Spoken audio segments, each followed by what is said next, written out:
Good morning students. गत video में हमने जनसंख्या वितरण घनत्व के बारे में पढ़ा। आज हमारा टॉपिक है जनसंख्या वृद्धि। सबसे पहले हम बात करते हैं जनसंख्या वृद्धि से क्या अर्थ है। जनसंख्या वृद्धि किसे कहते हैं? किन्हीं दो समय अंतरालों के मध्य किसी क्षेत्र विशेष में होने वाले जनसंख्या परिवर्तन को जनसंख्या वृद्धि कहते हैं। समझिए, किन्हीं दो समय अंतरालों के मध्य किसी क्षेत्र विशेष में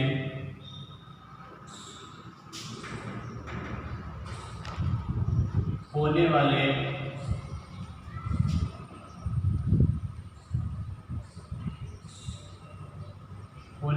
जनसंख्या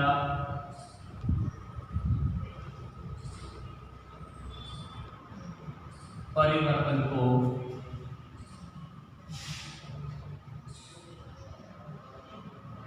जनसंख्या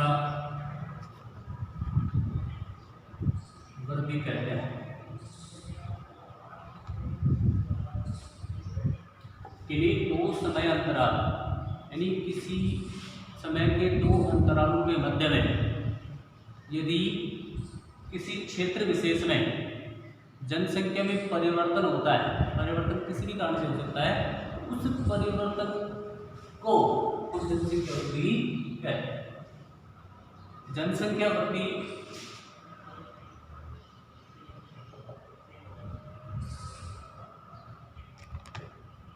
दर प्रतिशत में ज्ञात की जाती है।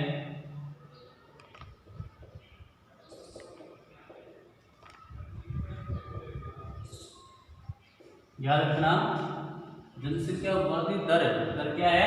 इसका अनुपात समय अंतराल और क्षेत्र विशेष में होने वाला जो जनसंख्या परिवर्तन है उसका अनुपात को प्रतिशत में 100 से ज्ञात किया जाता है, इसलिए प्रतिशत में ज्ञात की जाती है। इस संदर्भ में अगर हम बात करें तो विश्व की जो जनसंख्या है, विश्व जनसंख्या वृद्धि दर है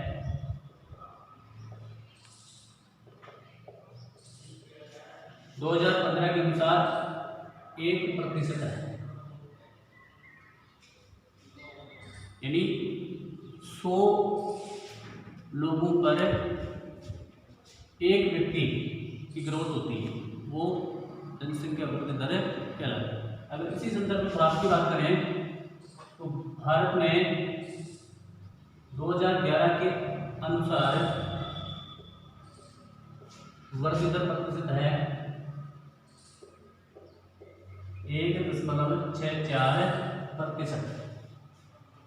1.64% भारत की कुल ग्रोथ रेट है। इसका मतलब ये है कि भारत की वृद्धि दर बहुत ज़्यादा है। अब आप ये कहेंगे बहुत ज़्यादा कैसे है, जबकि 1.64 ही है, लेकिन विशाल जनसंख्या होने के कारण से हमारे यहाँ लगभग 1.30 अरब जनसंख्या से ज़्यादा लोग निवास 2013 के अनुसार करते हैं। तो उस आधार पर 1.64% जनसंख्या वृद्धि दर बहुत ज़्यादा है। इसका सीधा सरल तरीका आप ये समझिए कि हमारे भारतवर्ष में एक साल में या एक वर्ष के भीतर लगभग 2 करोड़ 25 लाख लोग भारत की कुल जनसंख्या में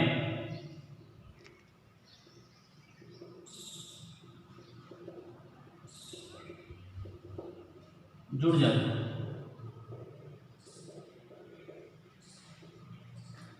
भारत की जो कुल जनसंख्या है उसमें अमूमन 2.25 करोड़ लोग और जुड़ जाते हैं।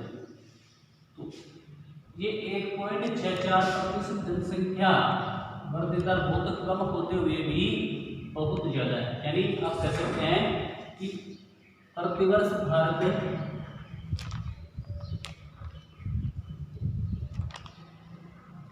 एक ऑस्ट्रेलिया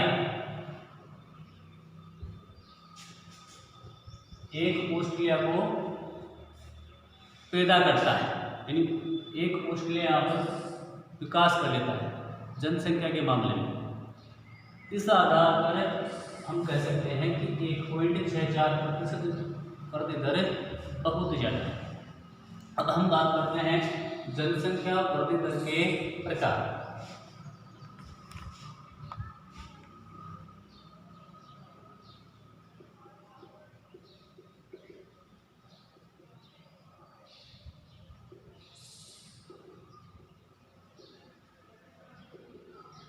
जनसंख्या वृद्धि दर अनेक प्रकार से ज्ञात होती है। इसके जो मुख्य प्रकार हैं वो हैं, पहला जनसंख्या की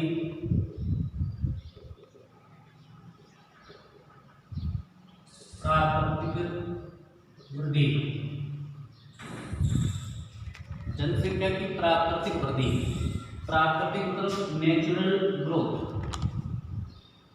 नेचुरल ग्रोथ किसे कहते हैं, जनसंख्या की प्राकृतिक वृद्धि किसे कहते हैं, तो समझिए किसी क्षेत्र विशेष में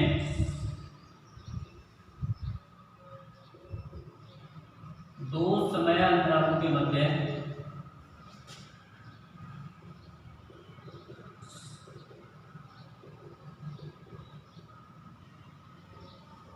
किसी क्षेत्र विशेष में दो समय अंतरालों के मध्य जन्म व मृत्यु दर में परिवर्तन से प्राप्त वृद्धि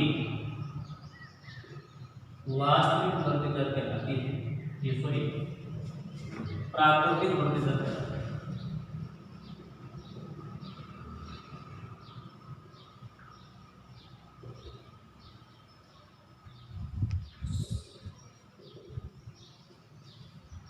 किसी क्षेत्र विशेष में दो समय अंतरालों के मध्य, समय अंतराल यानी दो समयों के बीच में, जैसे मान लो 1 वर्ष है तो 1 वर्ष जो जनवरी से लेकर के दिसंबर है, या आप वित्त वर्ष माने अप्रैल से लेकर के मार्च तक, तो वो जो दो समय हैं, तो आप मार्च या अप्रैल मान रहे हैं या फिर आप जनवरी या दिसंबर मान रहे हैं, तो इन दो समय अंतरालों के मध्य में जनसंख्या में परिवर्तन हुआ किस आधार पर, जन्म और मृत्यु दर में। जन्म कितने हुए, मृत्यु कितनी हुई, उन दोनों से परिवर्तन से जो हमारे जो वृद्धि प्राप्त हुई वो प्राकृतिक वृद्धि कहलाती है। अर्थात इसको आप कह सकते हैं जन्म दर माइनस मृत्यु दर बराबर प्राकृतिक वृद्धि। जन्म दर कितना था, मृत्यु दर कितनी थी, और जन्म दर से मृत्यु दर घटाने पर कितनी जनसंख्या शेष बची, वो हमारी प्राकृतिक वृद्धि कहलाती है। तो ये थी जनसंख्या की प्राकृतिक वृद्धि। दूसरी मुख्य जो वृद्धि दर का प्रकार है वह है जनसंख्या की वास्तविक वृद्धि। जनसंख्या की वास्तविक वृद्धि अर्थात किसी क्षेत्र विशेष में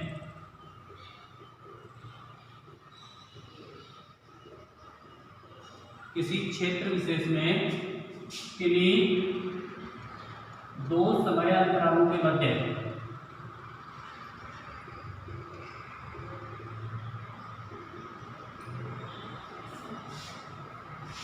किन्हीं दो समय अंतरालों के मध्य में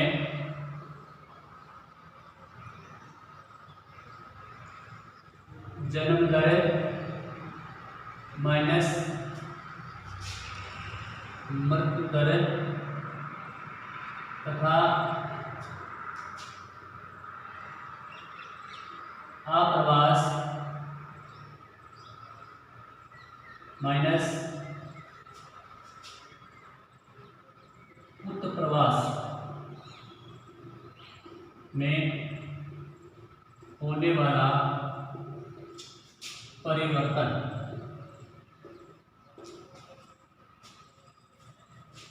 जनसंख्या की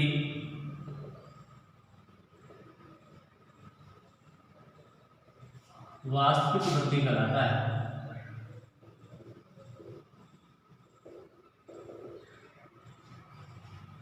अर्थात किसी क्षेत्र विशेष में किसी भी जनसंख्या के आंकड़े हमें प्राप्त करने के लिए क्षेत्र का विशेष क्षेत्र का होना अति आवश्यक है। किसी क्षेत्र विशेष में किन्हीं दो समय अंतरालों के मध्य में जन्म और मृत्यु दर तथा आप्रवास और उत्प्रवास, प्रवास की धारा ही तो आप्रवास और उत्प्रवास, इनमें होने वाला जो परिवर्तन है, इस परिवर्तन को जनसंख्या की वास्तविक वृद्धि कहते हैं। यानी जन्म कितने हुए, कितने लोगों की मृत्यु हुई, उनमें कितने लोग आकर के बसे और कितने लोग छोड़ करके चले गए, इनमें जो अधिशेष रह जाता है वो कुल जनसंख्या में मिल जाता है, वो उसकी वास्तविक वृद्धि कहलाता है। जैसे मान लीजिए किसी भी क्षेत्र में, उदाहरण के तौर पर किसी क्षेत्र में 10,000 जन्म हुआ किसी एक विशेष वर्ष में, उस 10,000 जन्म के साथ 1000 लोग मृत्यु को प्राप्त हुए, मृत्यु दर 1000, तो 10,000 माइनस 1000 प्लस कितने लोग अन्य क्षेत्र से आकर के वहाँ पर बसे, तो उसका आप्रवास हुआ, यानी 4000 लोग वहाँ पर भी आकर के बस गए, और माइनस 2000 लोग यानी उत्प्रवास हो गया। उत्प्रवास यानी मूल स्थान को छोड़ करके चले गए। तो इस अभिक्रिया से हमारे पास जो जनसंख्या शेष बचेगी, वो जनसंख्या उस क्षेत्र की वास्तविक वृद्धि दर कहलाएगी। यानी 10,000 में से माइनस 1000 गए 9,000, 9,000 में 4,000 हमने जोड़ दिए क्योंकि वो आप्रवास हुए 13,000, 13,000 में से माइनस 2,000 उस क्षेत्र को छोड़ करके चले गए, ये 11,000 लोग वहाँ की वास्तविक जनसंख्या है।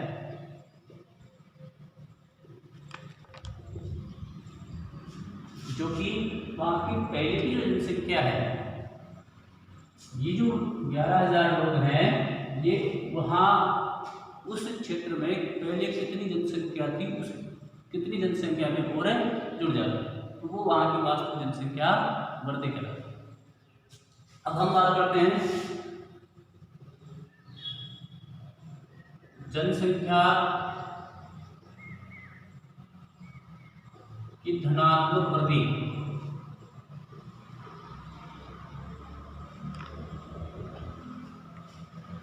धनात्मक वृद्धि में हम बात करते हैं, जैसे कि आप समझ रहे हैं धन यानी प्लस जोड़, जब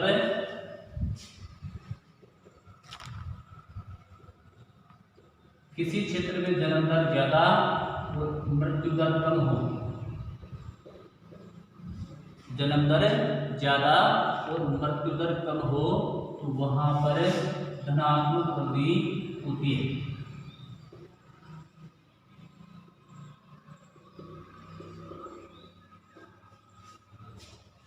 जैसे मान लीजिए किसी क्षेत्र में जन्म दर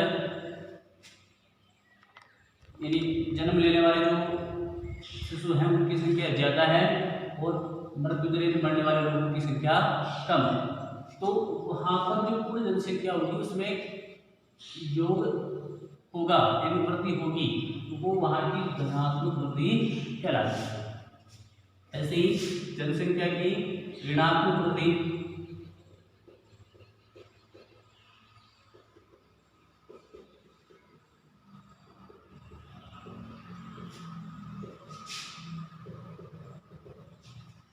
जब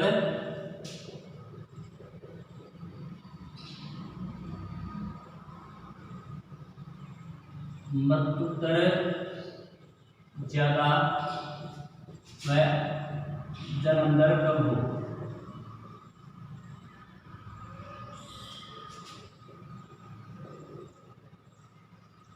तो वहाँ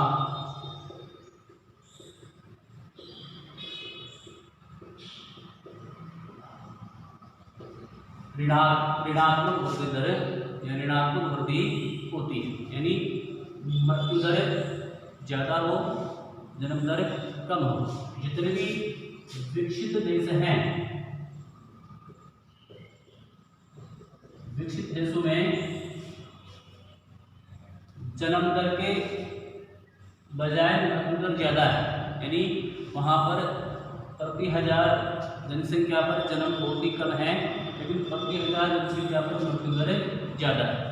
इसलिए जितने भी विकसित देश हैं उन विकसित देशों में जनसंख्या में ऋणात्मक ह्रास हो रहा है, जनसंख्या में लगातार कमी आ रही है। वो ऋणात्मक ह्रास किसी भी देश के लिए एक अलग मायना रखता है कि जहाँ जनसंख्या सघन है वहाँ पर जनसंख्या ऋणात्मक होना प्रारंभ होती है, तो आने वाले समय में वहाँ पर जनसंख्या में कमी देखने को मिलती है। किसी भी देश के लिए जनसंख्या, किसी भी देश के लिए जनसंख्या या मानव महत्वपूर्ण संसाधन होता है, और यदि वहाँ पर वह महत्वपूर्ण संसाधन ही खास होने लगे, उसमें क्षय होने लगे, तो वहाँ धीरे धीरे अभाव पनपना स्टार्ट हो जाते हैं, अभाव उत्पन्न होना स्टार्ट हो जाते हैं। अतः किसी भी देश में ऋणात्मक वृद्धि और धनात्मक वृद्धि दोनों ही महत्वपूर्ण होती है, क्योंकि जिन देशों में धनात्मक वृद्धि होती है वहाँ पर भी अनेक समस्याएं दृष्टिगोचर होती हैं, अनेक प्रकार की वहाँ पर समस्याएं उत्पन्न होती हैं। जैसे हमारे भारत देश में आज बेरोजगारी का आनंद इतना अधिक है कि करोड़ों युवा बेरोजगार है। उसका मुख्य कारण है बढ़ती हुई जनसंख्या वृद्धि, यानी जनसंख्या की धनात्मक वृद्धि। जैसा कि अभी पिछले टॉपिक में आपने देखा कि हम एक वर्ष में एक मुश्किलें पैदा कर लेते हैं, इसका मतलब है कि हमारी वास्तविक जो जनसंख्या वृद्धि दर है वो कहीं ज़्यादा है। अतः धनात्मक और ऋणात्मक वृद्धि दोनों ही किसी भी देश के लिए बहुत महत्वपूर्ण होती है। अब हम बात करते हैं जनसंख्या वृद्धि के घटक।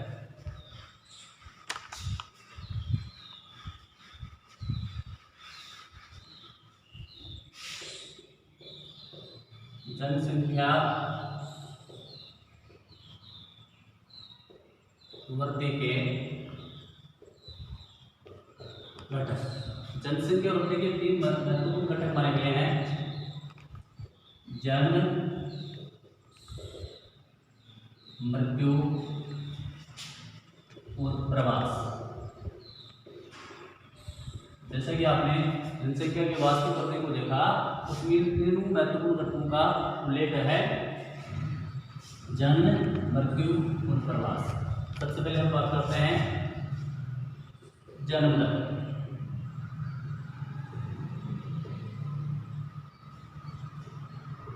प्रति 1000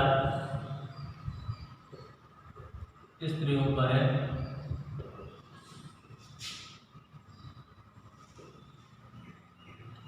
जीवित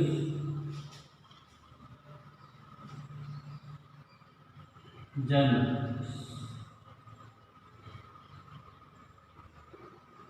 उस क्षेत्र की जन्म दर कहलाती है।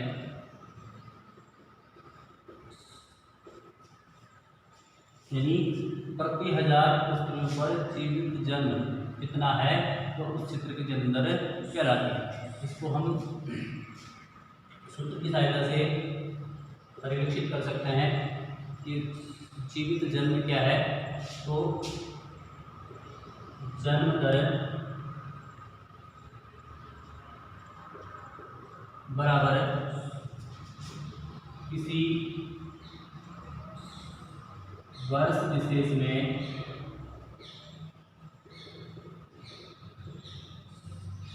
जीवित जन्म, किसी वर्ष विशेष में जीवित जन्म बता वर्ष विशेष के मध्य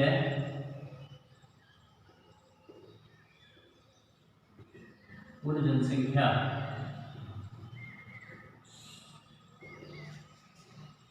इंटू 1000। तो ये उस क्षेत्र का जन्म दर होता है। यानी हमको किसी भी क्षेत्र का जन्म दर याद करना है तो किसी वर्ष विशेष में जीवित जन्म कितने हैं और उस वर्ष विशेष की कुल जनसंख्या उस वर्ष जो समय अंतराल है उसके मध्य में कितनी है इंटू 1000। इस आधार पर हम जन्म दर निकाल सकते हैं। अब है मृत्यु दर।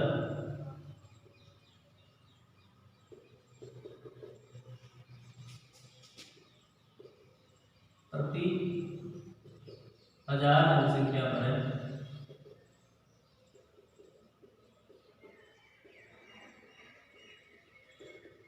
मरने वालों की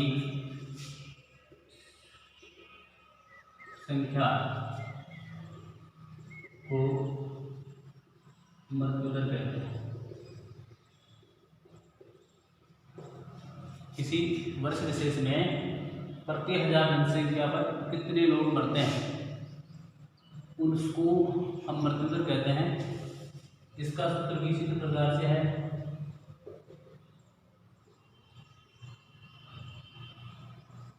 मृत्यु दर बराबर किसी वर्ष विशेष में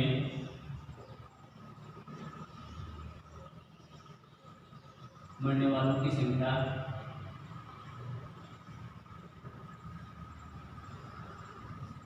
बटा वर्ष विशेष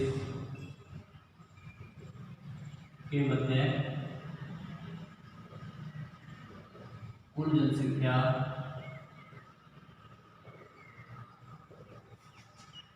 इंटू 1000।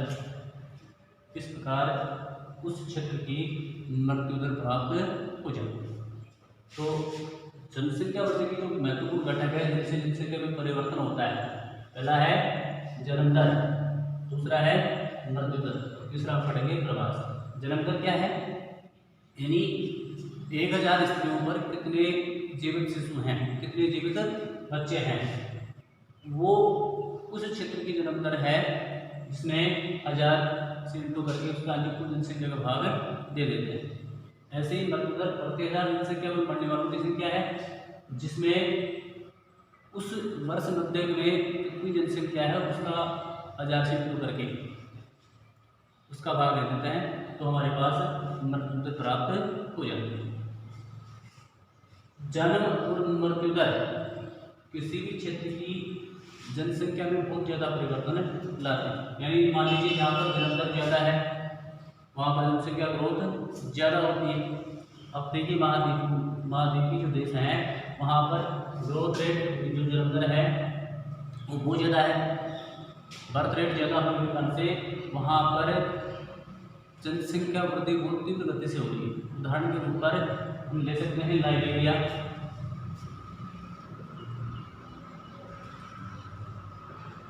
लाइबेरिया अफ्रीकी महाद्वीप का एक देश है, छोटा सा देश है जहाँ की बर्थ रेट बहुत ज़्यादा है। यानी आप कह सकते हैं 8.4 बर्थ रेट के आधार पर वहाँ पर जनसंख्या की वृद्धि से बढ़ रही है। तो जहाँ जन्म दर ज़्यादा होती है जनसंख्या की वृद्धि ज़्यादा होती है। अगर हम बात करते हैं मृत्यु दर की, जहाँ मृत्यु दर ज़्यादा है, जन्म दर कम है, तो वहाँ पर जनसंख्या में ऋणात्मक परिवर्तन होता है, जनसंख्या में घाटा होता है। कहने का मतलब ऐसा वहाँ पर होता है जहाँ जनसंख्या विकसित जनसंख्या वहाँ पर पाई जाती है। जैसे बात करते हैं लेटविया की, एक बाल्टिक देश है, यूरोप का छोटा सा देश जो बाल्टिक सागर के किनारे पर बसा हुआ है, इसलिए इसको बाल्टिक देश भी कहते हैं। यहाँ पर बर्थ रेट बिल्कुल कम है, यानी -1.6 यहाँ की बर्थ रेट। तो 1.6 बर्थ रेट होने के कारण से यहाँ पर जनसंख्या में लगातार कमी आती है।